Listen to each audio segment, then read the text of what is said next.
போராட்டமே வராதுன்ட்டு இல்ல, வரும், ஆனா மேற்கொள்ளுவீங்க.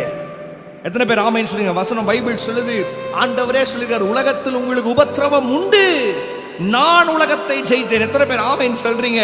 கிறிஸ்துவுக்குள் இருந்தீங்கனாலே, ஆண்டவரை பின்பற்றினாலே சில போராட்டங்கள், சில உபத்திரவங்கள்லாம் வரும். ஆண்டவருக்கே வந்துச்சு, அப்போ நீங்களும் நானும் ஏமாத்துறோம். எத்தனை பேர் ஆமென் சொல்றீங்க? நீங்க ஆண்டவர் சொல்ற, நீ தண்ணி மேல நடப்ப, ஆனா மூழ்கி போக மாட்டேன், அக்கினியில் நடப்ப, வெந்து போக மாட்டேன். 23ஆம் சங்கீதத்தில் 4ஆவது வசனத்தில் வாசிக்கிறோம், தாவீது சொல்றார், நான் மரண இருளின் பள்ளத்தாக்கில் நடந்தாலும் பொல்லாப்புக்கு பயப்படேன், காரணம் தேவன் என்னோடு கூட இருக்கிறார். எத்தனை பேர் ஆமென் சொல்றீங்க? என் ஆண்டவர் உன்னை பார்த்து சொல்றார், நீ அக்கினியில் நடந்தாலும் சரி, எப்பேற்பட்ட உபத்திரவத்துக்குள்ள நடந்தாலும் சரி நடப்ப, ஆனா அது உன்னை மேற்கொள்ளாது. போராட்டம் வரும், அது உன்னை மேற்கொள்ளாது. வியாதி வரும், அது உன்னை மேற்கொள்ளாது.